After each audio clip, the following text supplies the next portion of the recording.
And that was a great learning experience as well, because I got to have an investor. I brought on an investor, and I placed some of my own money in the earnest deposit. So I put hard money on the deal, and if it didn't close, then I was going to lose all of my investment. And so, like you said earlier, I'm a man of faith, and so I'm willing to take risks. I have a lot of mentors around me, and I have a lot of people I can go to and ask questions. And so, I filter everything through that lens.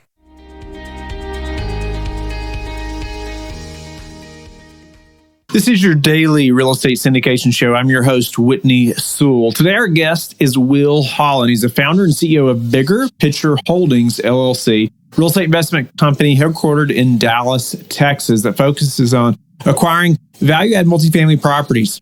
And he helps educate investors about the advantages of passively investing in commercial real estate through syndications. He claims his most important thing in life is his relationship with Jesus and seeking to glorify God in all he does. Will shares how he stepped out in faith to pursue commercial real estate and exactly how he did that and getting to the first deal. And you are going to be encouraged and learn a lot from his story today. Will, welcome to the show. You quit your job and now you're going full time into real estate, making it happen. I want to hear about it, but you are a numbers guy. You love analysis. You love just staying on top of, what's happened in the economy. And I want to dive into that and how you're doing that. Welcome to the show. Thank you so much. Yes, sir. Yeah, my background is in mechanical engineering. So you can call me a nerd if you want to, but I do love the numbers. Yeah, it's a valuable skill set in our business. And that was never really my strong suit. I have to learn how to underwrite deals. Yes, but I just knew that it was never going to be something that I was just going to be extremely passionate about, and just focus on. And so thankfully my business partner, when we met, I was like, okay, this is great. He loves it. I think he just dreams about numbers at night, and I know that's I needed a partner with those complementary skill sets like that. Right. And sounds like you are a lot like him potentially, in that way, but let's dive in. What did you do before real estate, man? And now you left that to go do this full time. So you are very committed, but give us some of those details. Yes, sir. So I graduated with a mechanical engineering degree. I wanted to become a licensed professional engineer. So I ended up there's two tests that you have to take. You have to take the fundamentals of engineering and the professional engineering test as well. And so I took that first test. It's a 6-hour test covering all of the things that you study in undergrad. So that test was brutal. It was not fun. I left thinking I had failed, and I actually ended up passing.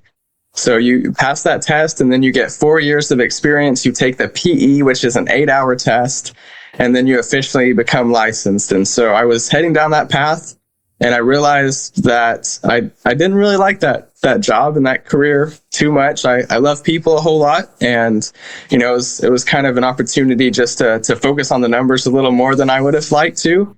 And so I decided I had always been around real estate. My mom was a realtor and a broker, and my dad has been in construction his whole career as well. And so I thought, I was like, well, I really like real estate. I like people. It's a relationship industry. And so I want to be a developer, and I want to acquire a portfolio as well. So I ended up getting a job in construction management. I got to build a 26-story building for a developer here in downtown Dallas. I managed about $20 million worth of scope on that project. So I basically was fresh out of school, and the contractors actually worked for my company. And so I was managing people from other companies that could be executives. They had 20 or 30 years of experience, and I was giving them deadlines and, reviewing their work and that type of stuff. So it definitely gave me a lot of confidence, and it gave me thicker skin that I think is pretty helpful, as I navigate real estate acquisitions and hopefully someday developments as well. Yeah, definitely. Some thick skin's helpful in this business, I think. No doubt about it. But that PE exam, one of my friends just went through that, and it seemed horrible. but he did it. He passed as well. Thank the Lord. That's awesome. Yeah, that's an undertaking. But just to do what you did, but then to transition, going to construction management, that's a big change, no doubt about it. And then leaving your position to step out and do this full time. Speak to, hey, knowing you can do that, knowing you have the confidence to move forward in the syndication business. What were some steps you took to do that? Definitely. So whether you like him or hate him, I will personally say I'm not a huge fan of his personality, but I got exposed to real estate syndication through Grant Cardone. I mean, he's all over YouTube. So I started reading some of his materials, and I mean, I was, in 2018, I mean, 4 or 5 years ago, I was, talking with my family, talking with my friends. I was like, man, like, I just heard about this thing, real estate syndication, and I think it's a great model. It can be really good for passive investors. It can be good for, the partnership team that's acquiring the properties, that's managing the properties, that's doing all the heavy lifting, and it can be great for people that live in the communities, unfortunately, kind of talking on the economics, where we find ourselves today, home prices have continued to go up. Interest rates have risen as well. And so unfortunately, we find ourselves in a period where people are having to delay buying a home. And, honestly, a lot of people probably will never be able to afford a home at this point. And so, apartments are always a place that people, need to live. And I lived there for 6 years of my life in apartments, and so I was able to experience the community that you can build, and some not so great communities as well in some of those places. So it was just really cool. And so I started reading books. But I think the thing that really limited my growth at an early stage was just continuing to learn and not actually meet anybody or meet any people doing things in the industry. And so what really kicked it off was last year I joined Raise Masters. And so that's a group by Hunter Thompson. It's focused on raising capital for real estate. And, I started meeting people. I met people here in the Dallas, DFW Metro that are doing deals here in Dallas, and found some mentors, and ended up passively investing in 3 deals myself. And then I got to become a co-general partner on my first deal as well, which was super exciting. It was a 170 unit apartment complex in Atlanta, Georgia. So that was the 7th best market for multifamily last year, and I think it maintained that ranking this year as well. And that was a great learning experience as well, because I got to have an investor. I brought on an investor, and I placed some of my own money in the earnest deposit. So I put hard money on the deal, and if it didn't close, then I was going to lose all of my investment. And so, like you said earlier, I'm a man of faith, and so I'm willing to take risks. I have a lot of mentors around me, and I have a lot of people I can go to and ask questions. And so, I filter everything through that lens. Sure. No, that's awesome.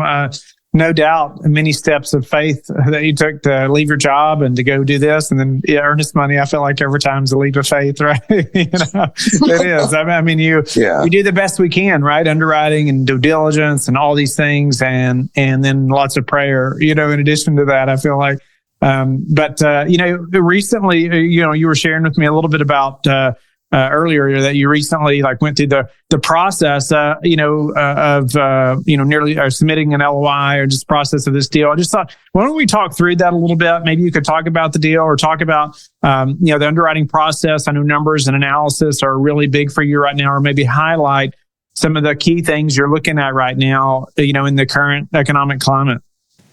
Yeah. So, there's so many people that are very well experienced and a lot more knowledgeable than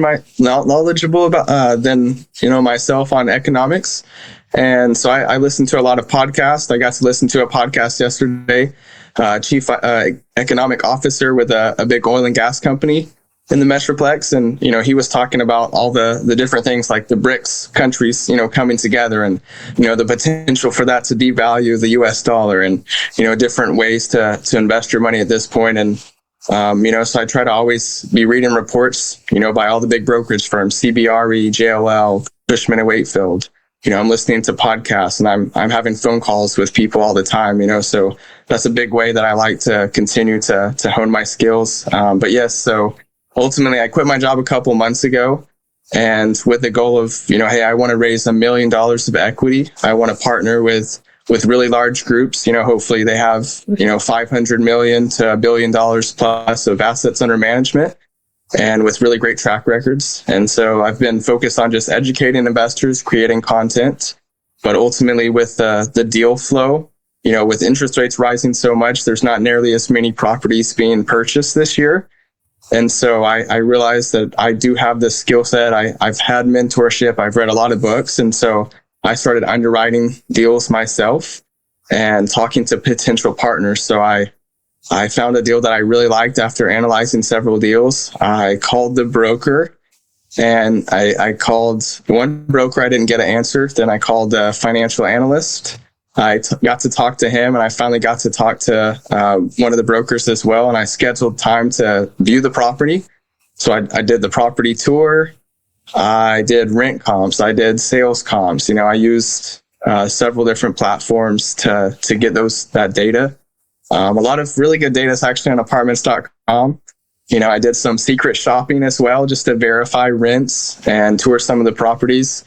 And, I started calling potential partners and, pitching the deal. I actually found a really strong KP team.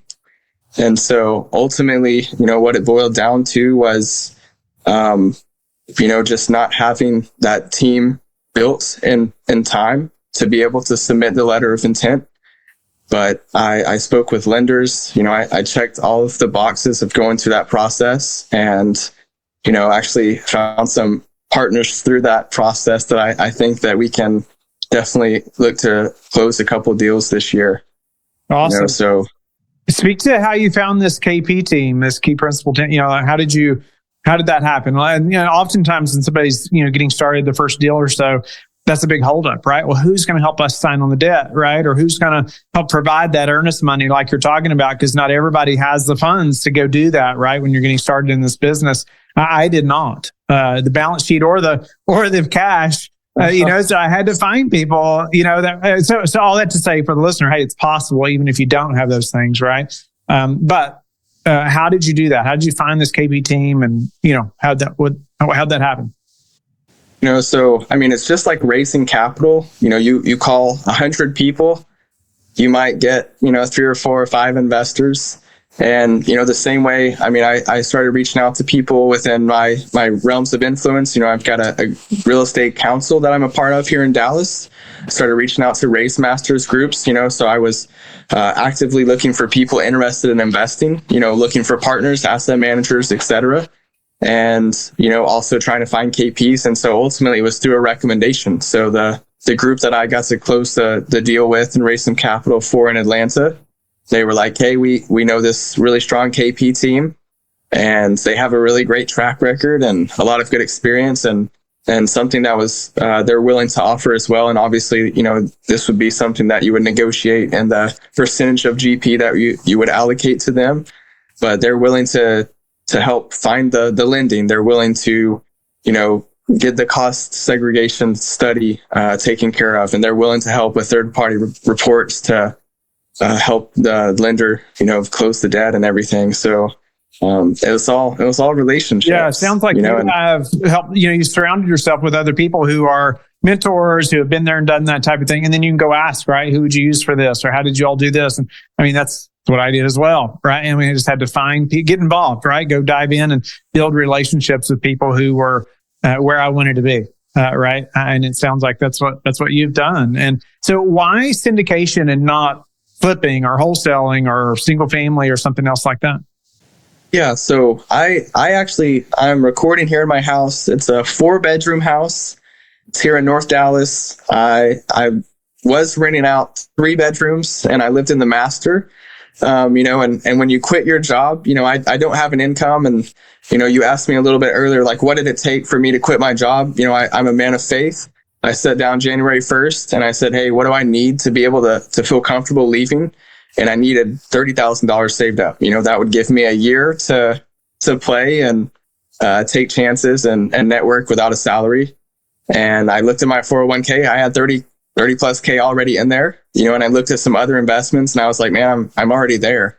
I just got to take that leap of faith. And so ultimately, I live in a house, and I rent out all 4 bedrooms now. It has 2 living rooms, and I took over one of the living rooms. And so, that's helping me lower my monthly bills. And so, I'm house hacking, but it's also a ministry. So I get to serve all the guys here. We have really good accountability. We pray together. We read the Bible together, and so I am house hacking. But, I would say my parents renovated several houses, and I got to see that experience when I was a kid. But I want to be able to do something that feels more sustainable and, can have a greater impact. And I think that multifamily syndication is a great way to do that. That shows your commitment to making it happen. That's impressive. Not many people would be willing to house hack like that and not even get a bedroom in their own house. So that's awesome. Yeah. That's awesome, Will. What's been the hardest part of the syndication process for you so far? So that's a great question. One of my mentors is actually the developer that we built the 26-story building for. And, his journey, so he was actually in construction management as well. And he ended up becoming a developer, and they developed over $1 billion of real estate. And, then they changed from the healthcare industry and sector to office, AA office buildings. And, I actually got to talk to him this week, and, we talked about just my process of trying to submit a letter of intent and build a team. And, a lot of people were just saying, well, you don't have any experience, and he said, that's going to be something that follows you in your career for a really long time. It's like people still say that about us, sometimes, and we've developed $1 billion of real estate now, and that's not even acquiring, $1 billion of, multifamily value add properties. Like, that is ground up construction. It's a lot more bigger paydays and bigger and different risks. And so, that's been the biggest thing is just people saying, hey, you don't have any experience. And while I would agree that I don't have any per se real estate, experience, I have a ton of management experience, and I'm not trying to do anything by myself. So the people that I've raised money for have tons of, assets under management. The team that I'm building out, 5+ years of asset management on, billions of dollars of real estate. And, that's how you mitigate the risk. But I would say that just the perceived lack of experience is a big hurdle. Yeah, no doubt about it. And it's a big hurdle for everyone getting started. It doesn't matter. And so they always say, if somebody feels like there's a hurdle like that, there's probably, 98% of the people that are so-called, right, quote, successful in our industry now had those same hurdles, and so, man, you just got to figure out a way. And often it's like what you've done, though. It's surrounding yourself, right, with those people who can help you and pull you up, or, obviously you're using, other people's track record, as well, to say, hey, I'm not doing this by myself. And I've got this team of people that are mentoring and advising and but for sure. Well, Will, what does, what do those mentors and advisors or yourself think about, the market over the next 6, 12, 18 months? And how is that affecting, what you're doing? Obviously you've dove straight into making this happen right now. And so, how are you feeling about the next 6, 12, 18 months? Yeah. Like with any cycle, there's good deals, there's bad deals, and I think that what's key, to stay afloat in these times and to be successful is not to be desperate, to be wise about the properties that you purchase. We are starting to see, there was a portfolio in Houston, hundreds and hundreds and hundreds of units, and even thousands of units that were foreclosed on, and unfortunately, investors lost a lot of money on those deals. They weren't managed properly, and somebody was focused on growing very quickly. And that's something I would very much caution against, is trying to grow too quickly. But on the flip side of that coin, there's discounts because of, people mismanaging properties. So there's properties that have low, or high vacancy rates. And so, they're not able to pay the debt anymore. Like, the interest rate has risen and they can't cover the debt service anymore. So there's going to be more and more of those opportunities, and I talked to the old guys in the game, and, they were able to take advantage of that during the great financial crisis. And I think that we're on the cusp of being able to start doing that again. So right now it's just getting reps. It's just continuing to learn, continuing to build the network out and be ready when those opportunities come. For sure. What's a way you've recently improved your business that we could apply to ours? Absolutely. Yeah. A big thing is just staying active on social media. It's all about building relationships, and I've met so many awesome people through social media. And a big thing, I think the biggest thing for me right now that I would say is asking for recommendations, for my partners. Hey, who's a KP? Boom. I got a KP team that's really strong, and, who's like, do you know people that are interested in investing? That's a question I can ask to partners. That's a question I ask to my investors as well. And they give me recommendations, so just asking for help and asking for recommendations is probably the biggest advice that I could tell anybody right now. Yeah, no, that's awesome. What is your best source for meeting new investors right now? I would say definitely social media. I've met some really great investors that have invested in several deals with other operators through networking in person. But social media it's a long game, but it's been consistent. Is there a specific platform you tend to use more or get more benefit Certainly. from? Yeah. So I honestly, outside of business, I don't like social media very much. But I think it is good to stay in touch with people from the past. But I use LinkedIn very heavily. Okay. So I'm on LinkedIn all the time. Yeah, that's awesome. I always like to ask, so many people tell me LinkedIn, more and more now than ever before. I think, it's like Facebook used to be the thing, right? And now it seems to be LinkedIn, unless you're doing dances on TikTok, which I have not done yet. So, but anyway, in case anybody's surprised. No, then what about, what are some of the most important metrics that you track, Will? It could be personally or professionally. Yeah. So actually, I had a really good conversation yesterday with the managing principal of Cushman & Wakefield here in the Dallas office. He's a C-suite guy. He's 35 years old. And, he's a man of faith as well, so we got to pray together at the end, and it was just super encouraging. But I kind of have about 6 different aspects of life that I set goals for. I've got my health and fitness goals. I have my relational goals. Who are the people that I really want to continue to build a friendship with this year? What are the different groups that I want to continue being a part of? Because my time, your time, our time is the most valuable thing that we have. And so, I want to be really cognizant of how I spend my time. So, fitness, friends and family, my home, so in essence, like this home is a ministry. It's also a business, so what are the maintenance issues that I need to take care of on the house? How can I better serve my roommates? How can I build a better community here? My faith, how can I get more involved in church? How can I, serve better in the kids ministry? That's something that I committed to this year, and I've been loving it. How can I serve my home group better? And then my finances as well. How can I be a good steward of my money? It's all those different ways of tracking. Yeah. That's a great list right there. For sure. If we were all tracking just a few of those things, we'd be doing a lot better probably.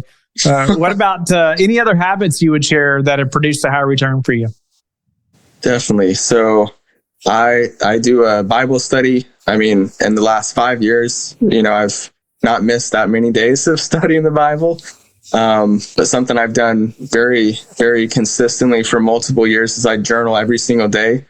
I try to write down at least one verse of scripture, word for word. And then sometimes I write about, what I'm getting out of it, or how can I apply that, or who can I share that with? And I have a prayer journal as well that I pray through. I pray for different countries in the world. I pray for my community, my church, my family, my friends, my business partners. And I think that's something that those two things are, something that add a lot of value, and I'm not doing those for other people.